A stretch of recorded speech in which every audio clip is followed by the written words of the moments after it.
Hello everybody! The lesson of the day is about the bastard. You can also call it the present show-off, or maybe if you want, the present perfect. Alors on va switcher au français. Commençons par deux situations. What's the difference between situation number one? Jean-Claude has studied philosophy for 58 years. Je vous laisse décider s'il s'agit de Jean-Claude Van Damme ou non. And Jean-Claude studied philosophy for 58 years. Normalement, si vous avez bien écouté la leçon sur le temps du passé, vous ne devriez pas avoir de problème avec celle-ci. Donc c'est parti pour celle-ci, justement. Et oui, là, c'est Jean-Claude qui a étudié pendant 58 ans, c'est-à-dire que c'est terminé. Nous sommes dans le passé. Tandis que cette autre situation, Jean-Claude has studied, eh bien c'est un petit peu plus complexe parce que là, on va considérer qu'on est encore en fait dans le présent et que, a priori, il a toujours pas fini d'étudier la philosophie. Could go on and on, ça pourrait durer encore longtemps, aussi longtemps que Jean-Claude. Ou ça peut aussi impliquer plein d'autres choses qu'on peut comprendre à partir du contexte. Par exemple, he has studied philosophy, ça peut sous-entendre that's why he's so wise now. C'est pour ça qu'il est si sage. Ou alors, tout simplement, ça peut sous-entendre wow. Donc en fait, avec votre present perfect, vous allez voir, on peut faire plein de sous-entendus. Alors, qu'est-ce à dire? Je vous présente donc le present past of the present perfect. C'est quand on tousse en anglais, ça. The sound an English-speaking person makes when they cough. Cough.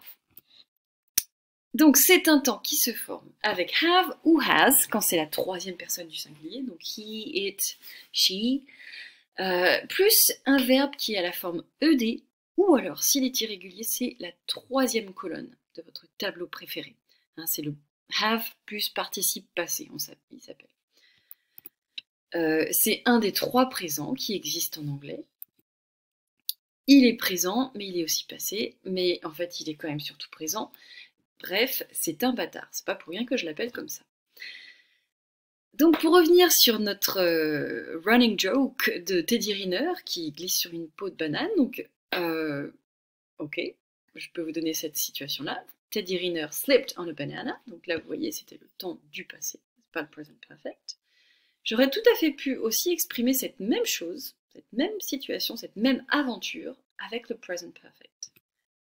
Teddy Riner has slipped on a banana. Dans la première situation, tout ce que ça nous indique, c'est que ça s'est passé. C'est Teddy Riner, il a glissé sur une peau de banane. Dans la deuxième situation, ça nous explique que oui aussi, c'est passé, mais ça met en avant qu'il y a des conséquences sur le présent. Et des conséquences qui sont sous-entendues. C'est seulement on peut le comprendre que dans le contexte. Donc par exemple, ça peut être ce contexte. Teddy has slipped on a banana and now he has big problems. Ça sous-entend que le fait qu'il ait glissé sur cette peau de banane fait qu'il a des gros problèmes maintenant. Ou alors, vous pouvez aussi utiliser cette tournure-là, avec le present perfect, quand vous voulez donner un gros scoop. Dire « Wow, tu sais pas ce qui s'est passé! Do you know what has happened to Teddy? He has slipped on a banana! » Voilà. À noter que les Américains utiliseraient surtout ça, et ils laisseraient ça de côté. Au passage. Mais nous, on veut quand même bien l'apprendre, parce qu'il peut être très très ambigu, puis c'est un temps qui est très très joli, surtout par sa force, pour sa capacité à sous-entendre des choses. Bref, j'avance. Donc, ce temps-là, en gros, vous allez l'utiliser dans deux situations principales. Alors, il y a une situation où vous serez obligé de l'utiliser et une autre où vous ne serez pas obligé. Donc, c'était celle qu'on venait de voir, par exemple. Mais je vous l'ai redit. Donc, la situation où vous allez être obligé d'utiliser le present perfect, c'est quand vous voulez donner la durée de quelque chose qui n'est pas terminé. Donc, c'est-à-dire, par exemple, Donald has studied philosophy for 58 years. Ça fait 58 ans que Donald Trump, peut-être, étudie la philosophie. Là, vous voulez donner la durée, depuis quand est-ce qu'il étudie la philosophie. Et dans ce cas-là, vous êtes obligé d'utiliser ce temps-là. Nous, en français, on utilise un présent normal, entre guillemets. un présent de l'indicatif, hein, il étudie depuis, alors que en anglais, ils ont inventé une espèce de présent spécial pour cette situation-là, qui est le present perfect. On aurait pu dire aussi, par exemple, hein, la même chose, It has been 58 years since Donald started studying philosophy. Donc en français, c'est pareil, si ça fait 58 ans que Donald étudie la philosophie. À noter qu'il existe une version B plus ing de ce present perfect qui veut dire à peu près la même chose, mais qui insiste un peu plus, qui est plus forte. Et en fait, ça fait que dans les faits, on l'utilise plus souvent encore que la version simple. Donc ça donne quelque chose comme Donald has been studying philosophy for 58 years. Hein, donc c'est have ou has, quand c'est la troisième personne du singulier au présent, suivi de been, suivi de verbe ing, à toutes les personnes. On aurait pu dire aussi quelque chose comme ça. I have been waiting for Jean-Claude's new book for 17 years.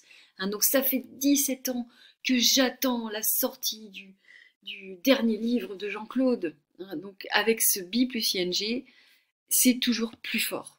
Il y a plus de sentiments. Hein, j'aurais pu dire I have waited. Ça aurait voulu dire la même chose, mais ça aurait été juste moins fort. Et donc l'autre situation où vous allez utiliser le present perfect, c'est quand vous voulez parler d'un truc qui est passé, qui est fini, mais qui a des conséquences tellement importantes au présent que c'est comme s'il n'était pas fini en fait. Et c'est dans ce cas-là que vous avez toujours le choix avec le temps du passé. Vous n'êtes pas obligé d'utiliser le present perfect. Et donc voilà ce que ça donne. Vous avez toujours le choix. Si vous hésitez entre les deux, et bien le simple past, le verbe ed, fonctionnera toujours. Donc, exemple, The Rock. The Rock, c'est un catcheur. Je pense que vous connaissez, j'espère. The Rock slipped on a banana skin ou has slipped on a banana skin. Le has slipped veut dire la même chose que slipped. Hein. Dans les deux cas, il a glissé sur une peau de banane. Mais simplement qu'avec le has en plus, ça sous-entend des conséquences sur le présent. Par exemple, ouch, aïe aïe aïe aïe aïe. Ou alors, Jean-Claude has studied a lot. Jean-Claude, il a étudié vraiment beaucoup. Et donc, si vous dites has, encore une fois, ça sous-entend quelque chose de plus fort. Par exemple, wow.